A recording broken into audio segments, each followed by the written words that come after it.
Hezbollah calls for day of rage over Gaza hospital blast. So the story there with the hospital blast is disputed right now. All the leftists are basically saying Israel destroyed with an airstrike a hospital, killing 500 civilians.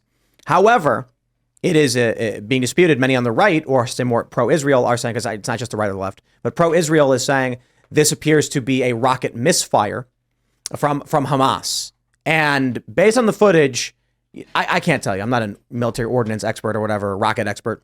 It does look like, first, you do see a rocket emerge from Gaza, and then in the middle of the air, it sputters out in a strange way, and then all of a sudden, directly below it, you see an explosion.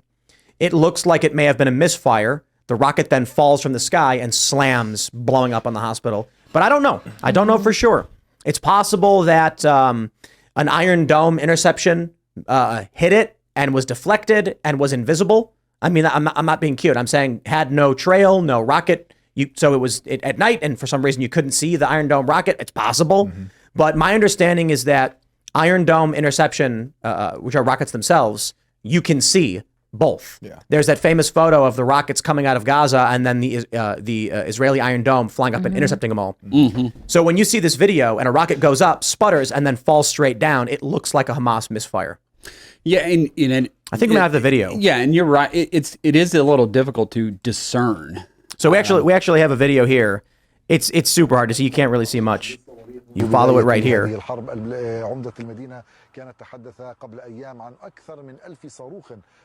And then it just bursts in midair, and then directly below it, I don't know if you can actually see anything. You see the bang directly below it. Yeah.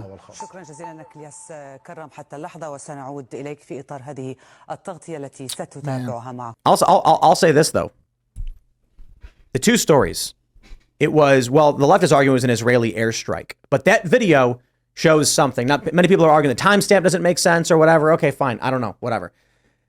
I think it would make more sense. There is a post by someone who's not an official with the Israeli government saying that they hit a hospital, a terror group using a hospital as a base, deleted the tweet. Israel saying, no, this appears to be a Hamas misfire. I think that's the simple solution here. I'm not trying to give Israel a free pass. Hamas is firing a ton of rockets that are makeshift, made out of water pipes. Like the misfiring is extremely likely and probable if they're firing thousands of them. Yeah, look, I'm not an ordnance expert, but if that video is correct, you see it in ascendancy, and then you see something, a burst, and then something come down. So airstrike, certainly it was not. Right. But assuming that video is of the incident in question, some people are arguing the timestamp is off. We just don't know.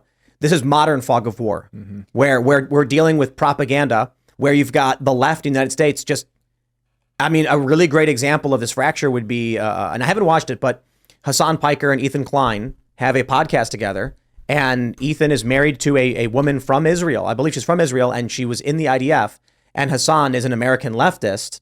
I'm not sure if he was born in the U.S. or because he's Cenk Uyghur's nephew, and Cenk was born in Turkey, in Istanbul. But the fracturing there, where Hassan is like, Israel is bad, and then Ethan is trying to be like, but can we at least acknowledge what Hamas is doing is wrong? It's like the left is fractured on this one completely. In the United States, the divide is so stark that look, the U.S. is going to be paralyzed if it tries to fund intervention on behalf of Israel, because you've got a large faction of the Trump supporting base, which are going to be like, not a chance. And the entirety of the woke left, not a chance. So you're going to have perhaps a plurality, but maybe even a minority in this country who would agree with some kind of U.S. involvement in the region. And that's going to lock us out. They're going to have to just go ahead and do it. But that's risking destabilization in this country. Yep. That's why I urge everyone, when I see these videos, to remain suspicious of anything that confirms any bias you might have for this conflict, because people are reporting on this stuff immediately or tweeting about it immediately, and they're like, they seem like they know exactly what it was. I'm like, we've been through COVID, we've been through a lot of things, a lot of lies in our generation. Where it's like, I can't trust anything. And do you notice we don't see videos coming out of Ukraine like this ever? Oh, right. No, I just want to say right now, the truth matters to us morally. Yep. But in this war, it matters none. Hezbollah is calling for a day of rage. They said the hospital strike was a massacre and a brutal crime. And even though Israel is saying there was a Hamas misfire, all the Arabic nations are saying, nope, you did this. it doesn't matter what really happened. Yeah, it matters. Totally. The Israelis aren't calling for like a day of rage. No, for sure. I know that. But my point is, but after they go into a kibbutz and kill men, women, and children, the Israelis weren't saying, let's have a day of rage all over the world. And the point is, but that's because they declared the fact war. of the matter is, in this hospital strike are immaterial to what comes next. The left will accuse Israel. They will rage because of it, whether it was true or not. Well, what's interesting too, though, is remember last week we had the thing where whoever it was, Hamas was called the Hamas guy, the former Hamas guy who was in Qatar. Yeah, he called for the day of jihad on Friday. And you notice how there wasn't a day of jihad on Friday? That's because these things take time to plan. Like you have to organize something like this. They organized this massive attack for years. They organized, 9/11. They organize when they commit these mass atrocities. So, I think one thing to worry about is like, are there more things that are organized? Like we're not going to see a day of rage necessarily, unless what we're seeing in Jordan and Beirut right now. No, when you get a call for a day of jihad on the fly, they say, hey, this Friday, you get 2 days to plan and nothing happens. I'm not surprised. But now that those people have been activated by the news last week are now seeing this, now they're going to be mobilized, more likely so. There's embassies burning right now, Right. I think something's happening. And people are saying that there were pockets of violence on Friday, but the media has refused to define it. There was protests and riots. But like the guy in California who drove through the crowd, that they were saying. Well, there was the guy in Brussels who killed people. The guy in Brussels. And in France, the teacher. Paris. Yeah, Paris. But I mean, Hezbollah also, they weren't just saying that it was the hospital that's their reason for the day of rage. They said that it was an unprecedented day of anger against the enemy and its crimes, against Biden's visit to the Zionist entity to cover and protect this criminal entity. The message should be clear that this is a day without turning back on the path of resistance, victory, and retribution for the oppressed against the oppressor. So what they're also saying is it doesn't matter what you ever do. We are going to fight until we annihilate you. Yes. And look, this is an adage we've all heard, but it is absolutely true. If the Arabs decided to disarm tomorrow, you would have peace. If the Israelis did, you would not have a Jew left in Israel. Right. And perhaps the world. Yes. I mean, and the Palestinians have never missed an opportunity to miss an opportunity. Right. Every single time there's tried to negotiate some type of two-state solution, they have missed an opportunity every single time something real has been put on the table, which makes you think they don't want peace. Right. And if this was some kind of pan-Arab movement, then why don't the Egyptians and the Jordanians and everybody else open up their borders, support them, try to do something? They don't want them. Well, they value their own culture, too. They don't want that. I want to pull up this tweet. I just saw Andy No retweeted it. Geo confirmed appears to be stating that this does seem, based on geolocation data, to have been a Hamas rocket, which for some reason misfired, fell down onto the hospital. You can see 2 explosions. And they actually go through the geo data. They look at this. This is really amazing investigation. Pulling up daytime photos and then comparing it with the news footage, so you can find the locations. Multiple videos of the rocket here. Here's a better video. And the last one, you can see kind of what happens to the rocket going up. And then for some reason in midair, there's perhaps a misfire, reasons unknown. And then of course you can see the 2 detonations on the ground. So, look, we don't know for sure, but take a look. This is really amazing. They've got land markers showing what they appear to be the same thing. They believe the geolocation data, the coordinates are all there. The buildings they've identified, and they show the map. And I believe it looks like their conclusion is a missile launched by a Palestinian group exploded midair for reasons unknown, and one piece fell onto the hospital, causing an explosion. The geolocation and timing of the footage is conclusive. More information will be added to the thread. This is from 3 hours ago, so a really interesting thread. They're saying it's conclusive. I'm still saying I'm not entirely sure, but I do think this thread is particularly interesting if you want to check it out. Geo confirmed on Twitter. Wow. And I would say this, look, and as I said, I'm no expert, but I have looked at a number of these things just through my previous work in the government. To me, that looks like, and you got to remember, a lot of these are homemade rockets, right? So it looks like the thruster probably broke through the actual shell, and then that thrust pushed out the side of it, And a lot of these rockets, because they're homemade, they're kinetic. That means it has to touch it with force to be able to go off, and they're usually in the nose of this thing. And so the thruster probably burst out the side of the actual rocket, and then it fell down, made kinetic contact, obviously, with the hospital. And that's just a guess.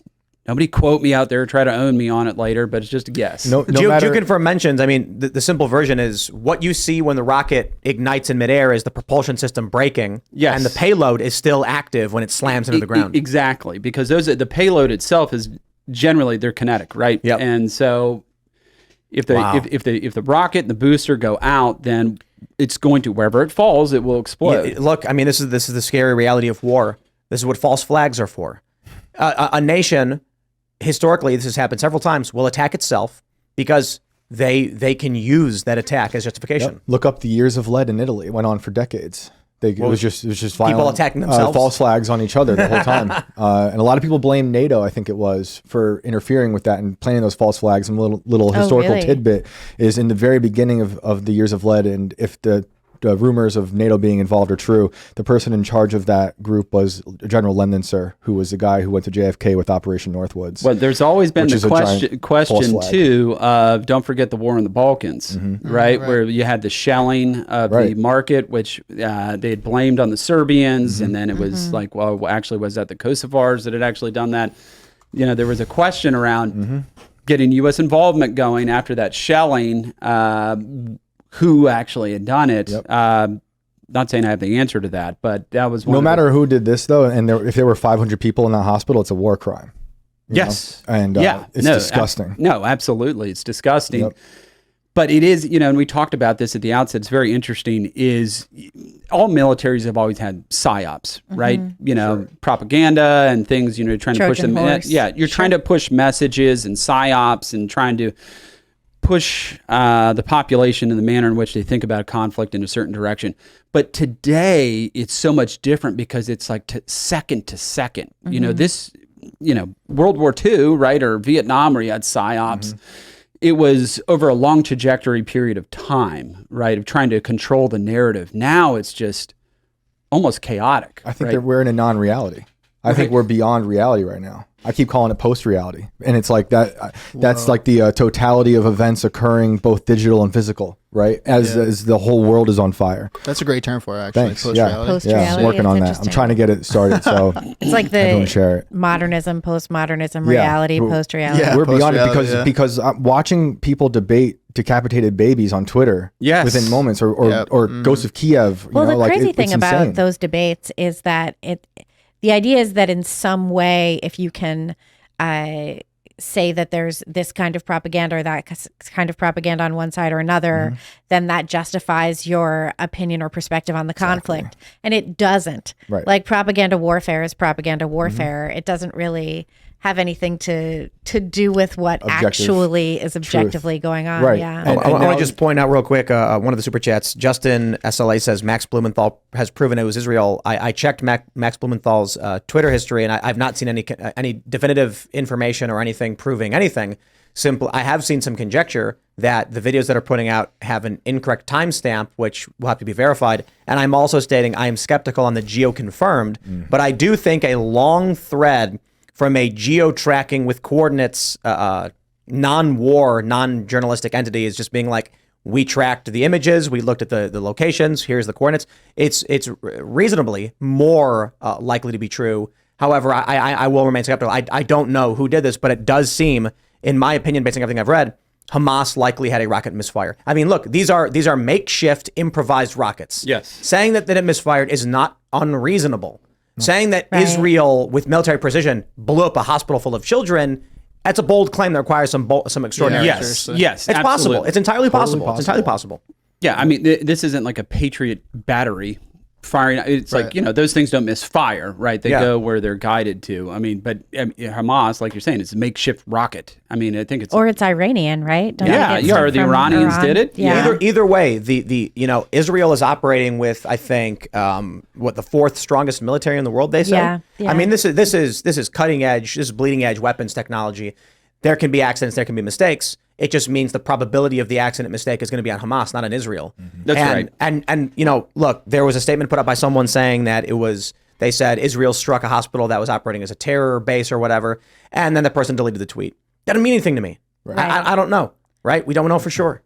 That's what's so weird is like any reality you want to be true will be true for you on the internet. You just got to find it, right? Everything you want to be true is true, which means then nothing is true. You know? Yeah, you can always the product too of like the relativist approach to everything, where it doesn't matter what the perspective is, everything is equally valid, right? Which is essentially not just post-reality, but post-morality. Oh, for sure. Which we are definitely a post-moral culture. Yes. And even though these things may or may not be true, we are learning how people are reacting to what they think is true, which is also terrifying, you know, because there's some people want these things to be true no matter what side it is. Well, and the crazy thing too is you have like so many people who are walking around carrying trans flags, being like, I'm pro-Hamas. And you're like, they would kill you. Yeah. They hate you as well as me. They don't hate you less because you say that falls in line you're pro-Hamas. With my fear that they are certainly a death cult. Yeah, there's definitely a death cult going on. I think it's like they're the inversion of logic, right? And I'm not trying to be funny. I'm like how LGBT for Palestine? I mean, it's not releasing criminals and arresting victims. Right. In New York, if you defend yourself, you get arrested, and if you're a criminal, you get released. It's bizarro world. It's an inversion of what logic is. Because there's no more distinction between parody and reality. And there's no more distinction between there's no distinction between good or bad because both are equally valid depending on how you feel at the time. Exactly. So when people first saw Alex Stein doing his routine, I stand with Alex Stein, dude. I love it. But people on the right thought he was a real person from the left. It's hilarious. So there's no more distinction, which is funny, but it's insane. I feel bad for the Babylon Bee. They try. Yeah, but it's like they're more prophetic. Right. I mean, they can't do much at this point because you'll see one of their headlines and you're like, oh, but I just saw that in the Washington Post. Right. I know. It's the same it just headline. blends in. It's the same. Yeah, that's great. So they made not the bee. They made not the bee. Yeah, literally. Life has become so absurd. They have to make it's not satire, but it seems like Sounds like it. Thanks for watching this clip from the Timcast IRL podcast. Hang out with us live Monday through Friday at 8 p.m. and become a member over at timcast.com for uncensored, members-only shows exclusive. Thanks for hanging out, and we'll see you all next time.